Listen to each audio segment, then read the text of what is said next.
Pat Gillis here again, and this week we're going to go a little bit deeper on some of our things that we check to make sure that our horses are well. Last week, this is what we covered. So again, these are things that you can do without even opening the stall door or from the other side of the fence. And that is, you want to check that the horse is alert, that he's eating and drinking, his bed's intact and he's got a regular amount of droppings, his eyes and nostrils are clear, and he's not resting a front leg. The next week we went over checking the legs visually, making sure that the lumps and bumps that are on one side are on the other side. We check the symmetry of the horse overall, and we do our pinch test for dehydration. When we get the horse out of the stall, we can feel his legs for heat, we can run our hands over his sides to sort of feel for rib cover, and we can count his breaths. Generally, the horse breathes about 8 to 12 times a minute. So this week, as promised, we're going to check a few more things. What I want you to know is that if you're looking after, like, let's say you volunteered at a rescue, or you're using riding a riding horse once a week, you're probably never going to be asked to take the horse's temperature or to find the horse's pulse for some reason. But it's a great skill to learn. So what we want to teach you is how to do that, so that if someday you're in a situation and perhaps there's someone that owns a horse and they're not sure how to do that, but the vet is requesting that information, you're going to be the one who knows how to do this. Okay? So the first thing we're going to do is take the horse's temperature. Now, we had a little boy here one time with a school, and the first question he asked me when I showed him the thermometer was, he asked, how do you keep this under the horse's tongue? Now you can only imagine the horror in his face when I told him where this actually ends up going. So I prefer personally the old glass mercury thermometers. Now some people like the digital ones. I'm a big believer, like this, I know it's going to work every single time, so you always want to shake these ones down. I think the hardest thing with these kind of thermometers is actually reading them.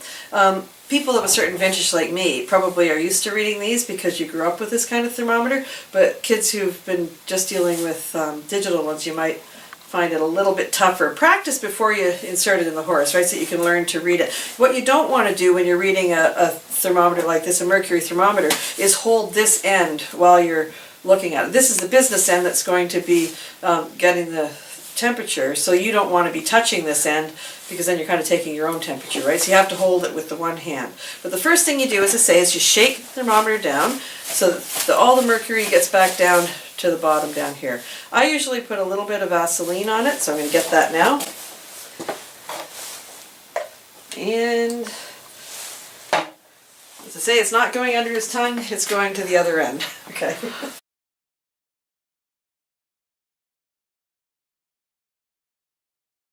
Always remember, as a safety tip, you always want to be able to see the horse's eye. If I can't see the horse's eye, the horse can't see me. Okay, and again, if I was worried that this horse was going to kick, I would always want to stand as close as I can. I do anyway to a horse when I'm going to do this kind of thing. I don't want to stand well away from the horse, because then if she's going to kick me, she can really kick me. It's kind of like if I wanted to punch somebody in the nose, right? If I was really close to them, I could only do this, but if I stood back like that, I could really punch them in the nose. It's the same thing with the horse. Right, so I take the horse's tail up and slightly off to the side, and then I just insert the thermometer and I twist it a little bit, slightly upward direction. Okay, and you'll notice I have a clip on the thermometer.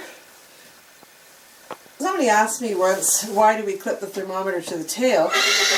Is it possible for the horse to suck the thermometer back up? That's impossible. Everything from this end is coming out this way, okay? So the reason that we would put a clip on the thermometer is so that if the horse were to pass droppings, I'm not going to lose the thermometer in the stall or on the concrete, and I can go off and do other things. If I were, checking this horse's vital signs right now while the thermometer is doing its work, I would go and listen to her heart rate or her gut sounds with the stethoscope whilst this is in. So we would leave this in for 2 to 3 minutes, okay, in order for it to cook, okay?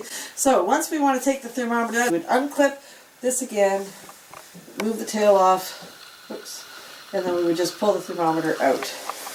I usually use a little bit of the tail just to take the worst of the Vaseline off, and then you can read the thermometer. The temperature of a horse should be between 99.1 and 101.1 degrees Fahrenheit. When I'm finished with the thermometer, what I would do is I would take some alcohol and I would wipe the thermometer down. I was reading somewhere that humans' life expectancy went up by like 35 years when we started to concentrate a little bit on hygiene. So I try to treat all my horse's equipment this way too, that, you know, rather than put this thermometer into another horse somewhere down the line, I'm going to clean it first and make it as sterile as possible before I put it away. So the next thing that somebody might ask you if you're, you know, trying to check the health of a horse is what their heart rate would be. There's a number of places you can find it. One of them is up here. I don't have a lot of luck with this one. I'm not even sure what you call it. It's right behind the eye. You can actually see it. If you hold, you know, 3 fingers on that really lightly, you might be able to find it. I find that I get confused with the blinking of the eye. It's hard for me to distinguish what's the pulse and what's the blinking of the eye. So now sometimes you'll be able to find the pulse if you reach down here into that jugular groove, and you can feel it there. Again, I have smattering amounts of good luck with that. The easiest one is probably the facial artery. What you might find the easiest thing is to look at a horse when he's grazing, and you'll see those 2 big cords that are running down between Pete's jaw bones. That's what you're trying to find when you're feeling for the horse's pulse. I'm going to feel around in here, and then once I sort of find it, I just gently sort of pull it against the jaw bone here, and I hold my 3 fingers against it. Again, I count for 15 seconds, and then I would multiply it by 4. Now, if you have a horse that's truly agitated or not feeling well, they're not going to stand quietly like that. Like, she's not even standing that quietly. So sometimes you'll have a heck of a time getting the facial artery pulse reading because the horse is moving around too much. So when it really matters, I would always go to a stethoscope. The other one that is really, really important to learn, and the one that I think has value above all of them, is the digital pulse. I recommend that you practice this as often as you can. You're going to find a lot of things about the health of your horse's lower limb and his feet by being able to find the digital pulse. Most people find this a bit tricky. You're more or less looking around where this baling twine goes right now. I'm just trying to kind of wrap it around there. It's more or less in that area there. I'm not doing a very good job of that. It's more or less in this area here. It's a little bit thicker than this baling twine, and it's in that area. Here's a better picture. It's from Adam's Lameness in Horses, and I've tried to highlight the digital artery in red there so that you can see it. That's the structure you're looking for. Right? So if you kind of slide your hand back and forth, and then just keep your hand there and you'll feel it. The other place is a little further down on the back of the pastern. You can feel it right around there. If you have a horse that has a really bounding pulse, almost like a headache in their foot, so to speak, you're going to be able to know there's something not right in the horse's foot when you feel that really throbbing kind of pulse. So those are all ways that you can check the horse's pulse. But if you really want to check a horse's pulse for the vet or whatever, a stethoscope is the easiest way to do this. The first thing you want to know about using a stethoscope is that the little ear thing should point towards your nose. I mention this because this was one of the, it took me the longest time to figure this out. I don't know why. I'd always go, which way does that go? So it's always, they point towards your nose, okay? You put them in.